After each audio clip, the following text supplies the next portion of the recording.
1975 की गर्मियों में फाल्मोते बे के समंदर में मछलियां पकड़ने वाले माहीगीरों ने अजीब और गरीब बातें करना शुरू कर दी। उन्होंने गहरे पानियों में कुछ देखा था, एक ऐसी मखलूक जिसकी गर्दन लंबी थी, जिस्म सेल मछली जैसा सिया और जो लहरों के दरमियान से गुजर रही थी। उन्होंने इसे नाम दिया मोरगौर, कार्नश समंदर का देव।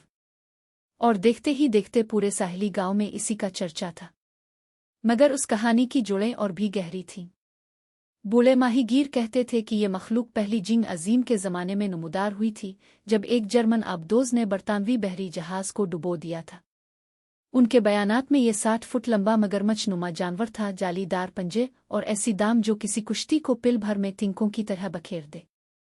चाहे लंबी गर्दन वाली मखलूक हो या कदीम रींगने वाला जानवर, पैगाम एक ही था, उन पानियों में कुछ गड़बड़ है।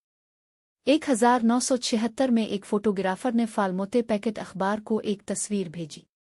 तस्वीर में समंदर की सतह से उभरता हुआ एक सियाह सांप जैसा सर नजर आ रहा था, गर्दन तनी हुई और साफ जाहिर था कि ये कोई ना कोई चीज जरूर है।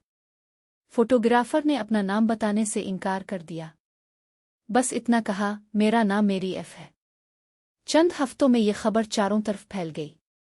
मकामी माहीगीरों ने खाली जालों का इल्जाम इसी देव पर लगा दिया। सयाह इसे देखने आने लगे। मोरगौर लोगों के जहनों में हकीकत बन गया, क्योंकि वो इसे अखबार में अपनी आंखों से देख चुके थे। फिर मामला और भी दिलचस्प हो गया। कुछ महीनों बाद जॉन काक और जॉर्ज वनीकोम्ब नामी दो माहीगीरों ने लीजरूड पॉइंट के करीब अपनी आंखों से इसे देखने का दावा किया। रिपोर्टें आती रहीं। साइंसदान आ गए। पुरअसरार मखलूकात के माहिर पहुंच गए। ये दास्तान इतनी फैल गई कि बस पूछो मत। मगर मसला ये था कि कोई दोबारा इसे कैमरे में कैद ना कर सका। साफ तस्वीर नहीं, पक्का सबूत नहीं। तस्वीरें धुंधली रहें, गवाहियां सुनी सुनाई। और फिर बरसों बाद मुहक्किकीन ने एक ऐसी बात दरियाफ्त की जिसने सब कुछ बदल दिया। मोरगौर के पीछे गालिबन टोनी शेल्स था, एक कार्नश अदीब और शरारती शख्स जो इस पूरे अरसे में वहीं मौजूद था। इसी ने ये नाम घड़ा था। शायद तस्वीरें भी इसी ने बनाई थीं। पूरी कहानी एक ऐसा झांसा थी जिसने पूरे इलाके को बरसों बेवकूफ़ बनाए रखा। मगर एक सवाल है जो आज भी ज़हन में खटकता है, अगर शेल्स ने ये सब बनाया था तो जॉन काक और जॉर्ज वनीकोम्ब ने आखिर क्या देखा था?